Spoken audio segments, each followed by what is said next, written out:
90 రోజుల కోర్సు పూర్తి చేస్తే చాలు 100% ప్లేస్మెంట్ సపోర్ట్ తో సాఫ్ట్వేర్ జాబ్ మీ సొంతం. వెంటనే కోడ్ జ్ఞాన్ డెస్టినేషన్ ని సంప్రదించండి. హాయ్ హలో నమస్తే, welcome back to Suman TV. ప్రస్తుతం మనతో పాటు ఉన్నారు ఫ్యామిలీ కౌన్సిలర్ రజనీ రమ గారు. నమస్తే మ్యామ్. నమస్తే నవీన. మ్యామ్, నన్ను చాలా మంది అడుగుతున్నారు టాపిక్ చేయాలి మీతో అని చెప్పేసి. ఏంటంటే భార్య తప్పు చేస్తే మరి భర్త క్షమించగలడా?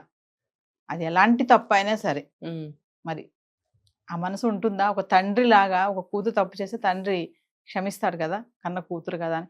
మరి అలాగే మరి భర్త స్థానంలోకి వచ్చినటువంటి వ్యక్తి తప్పు చేస్తే క్షమించే మనసు ఉంటుందంటారా? వస్తుందా? అసలు ఉంటుందా అంటే చాలా మందికి ఉండదు, 99% ఉండదు. 99% ఉండదా? మరి ఉందా? నేను చూసిన ఎవరండి క్షమిస్తున్నారు? అంటే ఏ తప్పు చేసినా కూడా అంటే చిన్న చిన్నవి తీసేస్తే కొన్ని పెద్ద తప్పులు కూడా చేస్తుంటారు. మరి అలాంటప్పుడు ఎవరు క్షమిస్తున్నారు? పరువు హత్యలు ఎందుకు జరుగుతున్నాయి? పరువు హత్యలు జరుగుతున్నాయి, పనిష్మెంట్స్ ఇస్తున్నారు, విడాకులు తీసుకుంటున్నారు. ఒక భార్యాభర్తలే కాదు, బిడ్డలు కావచ్చు, రిలేషన్లో కావచ్చు. మరి క్షమించకపోవటం వల్లనే కదా రిలేషన్స్ అన్ని కట్ అయిపోతున్నాయి. సిబ్లింగ్స్ రిలేషన్స్ కూడా కట్ అవుతున్నాయి. కొంతమంది పేరెంట్స్తో కట్ చేసుకుంటున్నారు. మరి రకరకాలుగా రిలేషన్స్ కట్ అయిపోతున్నాయి. ఎందుకు? క్షమ లేకపోవడం. అంటే క్షమ అంటే తప్పు చేస్తే, తప్పు చెయ్యనప్పుడు వీళ్ళు కూడా అడ్జస్ట్ అవ్వరు. మాదే నడవాలి, లేకపోతే పరువు పోతుంది, మీరు చిన్నవాళ్ళు, మీరు మాట్లాడకూడదు, లేకపోతే నువ్వు ఫలానా రిలేషన్ అంటే ఫలానా వరసలో ఉన్నావు. వరస అంటే రిలేషన్. నువ్వు కూతురు వరుసలో ఉన్నావా, కోడల వరుసలో ఉన్నావా, చెల్లి వరుసలో ఉన్నావా, అక్క వరుసలో ఉన్నావా, వదిన వరుసలో ఉన్నావా, అమ్మ వరుసలో ఉన్నావా, అత్త వరుసలో ఉన్నావా, అమ్మమ్మ వరుసలో ఉన్నావా, ఎనీథింగ్, ఏ వరసలో ఉన్నావు, ఇవన్నీ కూడా కౌంట్లోకి వస్తాయి. మరి ఏ రిలేషన్ తీసుకున్నా కూడా ఎవరు క్షమిస్తున్నారు? పంతాలు, పట్టింపులు, పౌరుషాలు, రోషాలు, మరి శాపనార్థాలు, శపథాలు, మరి నేనేదో పెద్ద భగవంతుడు అన్నట్టు నిర్ణయాలు తీసుకుంటారు. మరి దానివల్ల వాళ్ళకి ఏమైనా ప్రయోజనం ఉంటే ఉంచుకోనివ్వండి. కానీ మీరు అడిగిన క్వశ్చన్కి సమాధానం ఏంటంటే, ఇన్ని రకాలుగా జరుగుతున్నప్పుడు క్షమ అనేది లేదు ఎవరి దగ్గర అని నేను చెప్తాను. అంటే ఇప్పుడు భర్త కంటే ఫ్రెండ్స్ ఉంటారు, వాళ్ళు ఉంటారు మేడం. ఇప్పుడు వైఫ్స్కి ఏంటంటే అంత రిలేషన్ మెయింటైన్ చేయని వాళ్ళ గురించే, చేసే వాళ్ళ గురించి మనకు అనవసరం లేదనుకోండి. చేయని వాళ్ళు కొంతమంది ఉంటారు, ఇంకా భర్తే సర్వస్వం, అసలు ఇక వెనక ముందు కింద పైన అంతా భర్తే ఇంకా ఆమెకి.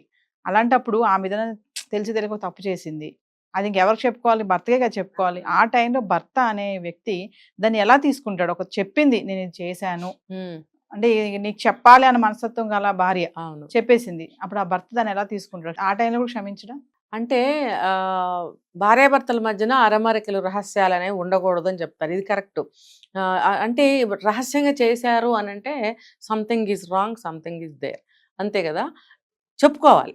భర్త అయినా సరే ఏది దాయకూడదు. చాలా మంది శాతము భార్యలకి ఏమి చెప్పరు.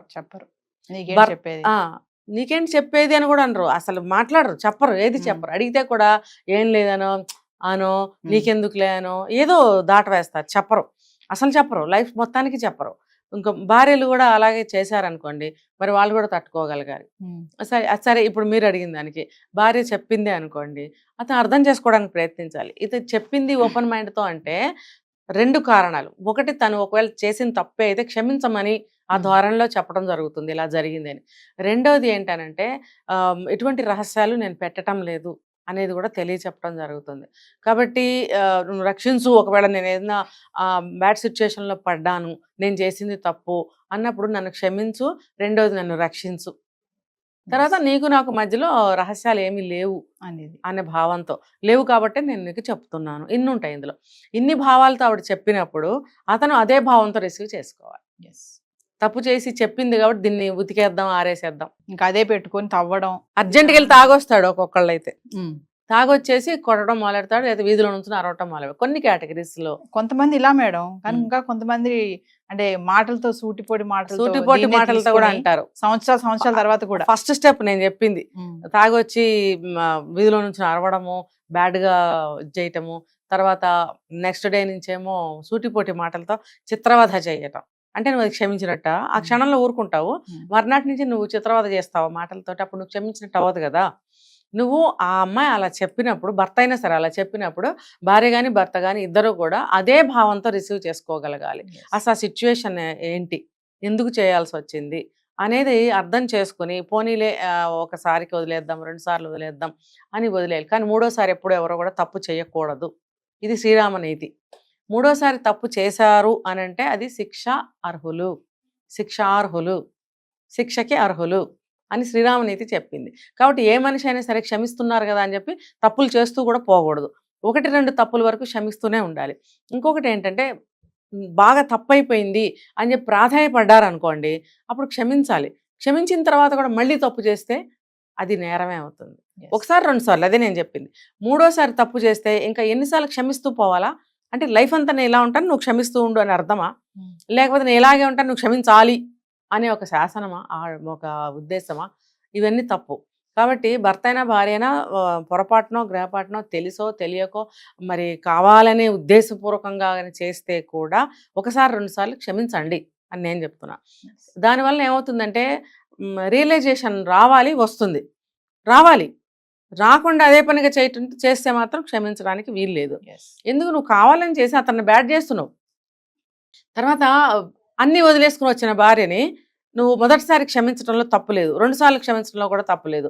అదే పనిగా తప్పులు చేస్తుంటే నువ్వు తెలియజేయాలి. నువ్వు ఇలా తప్పులు చేస్తూ పోతే మన సంసారానికి, మన జీవితానికి ఇది చాలా చెడు జరుగుతుంది, నువ్వు నీ పద్ధతి మార్చుకోవాలి అని చెప్తూ కౌన్సిలింగ్ ఇస్తూ ఆమెను మార్చుకుంటూ ప్రేమగా ఆమెతో వ్యవహరించినట్టయితే ఆమెకు కూడా ఒక గిల్టీ ఫీలింగ్ వచ్చి పరివర్తన వచ్చి మారటానికి అవకాశాలు ఉన్నాయి. అంటే మీరు అడిగారు ఏ తప్పు చేసినా అంటే కుటుంబానికి ద్రోహం చేసే తప్పులు కూడా జరుగుతాయి. అది తను రియలైజ్ అయ్యి నేను మళ్ళీ జన్మలో చెయ్యను అని శపథం తీసుకుని భర్తని కాళ్ళవేళ్ళ పడి భర్త అయినా సరే బతిమలాడుకున్నాడు అనుకోండి, భార్య అయినా సరే బతిమలాడుకుంది అనుకోండి, క్షమించటం అనేది అది మంచి పద్ధతి. భగవంతుడు కూడా చెప్తాడు, ఏ తప్పు చేయని వాళ్ళు రాయి ముందు విసరండి అని చెప్తారు. మీలో ఏ తప్పు ఎవరు చేయకపోతే ఆ తప్పు చేసిన వ్యక్తి మీద ముందు రాయి వేయండి. ప్రతి మనిషి తప్పులు చేస్తాడు, సేమ్ చేయకపోవచ్చు వేరే, కానీ కుటుంబానికి భర్తకి కన్నబిడ్డలకి ద్రోహం చేస్తే అది కూడా కాళ్ళ వెళ్ళబడి నేను మళ్ళీ చెయ్యను మారిపోయాను అని అన్నప్పుడు క్షమించటం అనేది మంచి పద్ధతి. అది అదే పనిగా జరిగితే మాత్రం అది క్షమార్హం కాదు. ఇక్కడ ఇంకోటి మేడం మీరు చెప్పారు కూడా అడుగుతున్నా లాస్ట్గా. ఇప్పుడు భర్త తప్పు చేస్తే ఖచ్చితంగా భార్య క్షమించేస్తుంది. అంటే క్షమించిన వాళ్ళు కొంతమంది ఉన్నారులేండి, వాళ్ళ గురించి మనం మాట్లాడుకోము. మాక్సిమం అయితే క్షమిస్తారు భార్యలు. అదే భార్య తప్పు చేస్తే మాత్రం భర్త మీరు అన్నట్టుగానే 99% అన్నారు కదా ఇందాక, ఖచ్చితంగా క్షమించరు. ఎందుకంటారు అంటే ఇప్పుడు అన్ని వదిలేసుకొని వస్తుంది కదా, అందరినీ వదులుకొని వస్తుంది, ఇంకా నువ్వే సర్వస్వం అనుకుంటూ వస్తుంది. పిల్లల్ని కూడా పక్కన పెట్టే భార్యలు ఉన్నారు. భర్తని ప్రేమించే వాళ్ళు పిల్లల కంటే భర్తని ఎక్కువ ప్రేమించే వాళ్ళని సెకండ్ ప్రయారిటీ పిల్లలు అంటారు. అంత ప్రేమిస్తుంది కదా నిన్ను, మరి నువ్వెందుకు నిన్ను క్షమిస్తున్నప్పుడు నువ్వెందుకు క్షమించవుతానని? ఒకవేళ తప్పు చేయాలని తప్పే చేసింది, క్షమించి నువ్వు కడుపులో పెట్టుకోలేవా దాన్ని అంటే? అదే ఇప్పుడు భరించలేని విషయాలు కొన్ని ఉంటాయి, అది వాళ్ళకి తెల్లారు లేస్తే కళ్ళలో రీల్ తిరుగుతూ ఉంటుంది అనమాట. ఇంకొకటి ఏంటంటే అదొక కారణం. ఇంకొకటి ఏంటంటే మేల్ ఈగో. ఇంకొకటి ఏంటంటే మన సమాజంలో అనాదిగా ఉన్నటువంటి ఒక ఇది నడుస్తుంది, మగవాళ్ళది పై చేయిగా, మగవాడి మాట వినాలి, మగవాడు ఏ తప్పు చేసినా చెల్లుతుంది, ఆడవాళ్ళు తప్పు చేస్తే చెల్లదు అనేటువంటి ఒక నియమ నిబంధనలు కానీ రూల్స్ ఏవైనా సరే అనుకోవచ్చు భాష, అవన్నీ పెట్టారు మన సమాజంలో. పెట్టినప్పుడు మగవాడి దృష్టి జెనెటికల్గానే మారిపోయింది నా దృష్టిలో. ఇప్పుడు 100 సంవత్సరాల నుంచి అనుకుందాము, మనకు తెలుస్తూ వస్తున్నాయి కదా, ఆ 100 సంవత్సరాల నుంచి తీసుకుంటే ఇప్పటి వరకు కూడా ఆ లక్షణాలతో ఉన్నారు మగాళ్ళు అంటే జెనెటికల్ అని అనిపిస్తుంది. అంటే అది చూసి ఒకళ్ళని చూసి ఒకళ్ళు నేర్చేసుకుని ఇక్కడ వరకు వచ్చారు. మళ్ళీ అదే తత్వం అనేది కంటిన్యూ అవుతూ ఉంటుంది. ఆ తత్వం వల్ల క్షమించలేకపోతున్నారు. కానీ ఒక యాంగిల్లో చూస్తే నేను ఇందాక అదే చెప్పాను, తను ఇంకా మళ్ళీ ఈ తప్పు చెయ్యను, నాదే తప్పు అని కాళ్ళ వెళ్ళబడి ప్రాధాయపడినప్పుడు గుండెల్లో చేర్చుకోవడం అనేది చాలా మంచి పద్ధతి.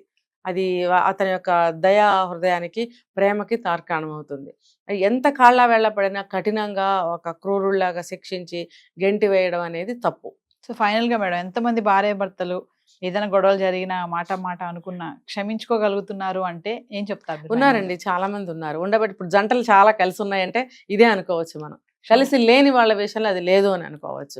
అంతే కదా, అది అవతల వాళ్ళని క్షమించలేకపోవడము, ఆ విషయాలకి కానీ ఆ వ్యక్తులకి కానీ గౌరవం ఇవ్వకపోవడం వల్లనే విడిపోతున్నారు. ఏమైనా జరుగుతున్నాయి, హత్యలు కానీ ఆత్మహత్యలు కానీ రకరకాలు జరుగుతున్నాయి.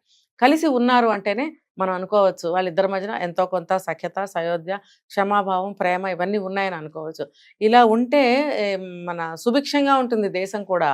ఇప్పుడు ఎన్ని పడినా ఎంతమందిని మనం మారుస్తాము? లేదు చనిపోతాము, మళ్ళీ మనం తిరిగి రాము, ఏం సాధించినట్టు? లేకపోతే చంపేశాము, జైల్లో కూర్చుంటాము, పరువు పోయి మానసికంగా కృంగిపోతూ ఎన్నేళ్ళు శిక్ష వేస్తే అన్ని సంవత్సరాలు జైల్లో మగ్గిపోతూ మన యొక్క జీవితం అంతా వ్యర్థం చేసుకుని అక్కడ ఉండటం అనేది కూడా మీకు ఎంతవరకు ఆనందాన్ని కలిగిస్తుంది? కాబట్టి మనము ప్రేమైక హృదయంగా ఉండాలి. విశ్వప్రేమ అంటారు చూడండి, Yes. Universal love. అంటే అందరినీ ప్రేమించగలగాలి, అందరినీ క్షమించగలగాలి, శాంతిని కోరుకోవాలి. అలాంటప్పుడు ప్రతి కుటుంబం బాగుంటుంది, దాంతో పాటే సొసైటీ కూడా బాగుంటుంది. Thank you ma'am.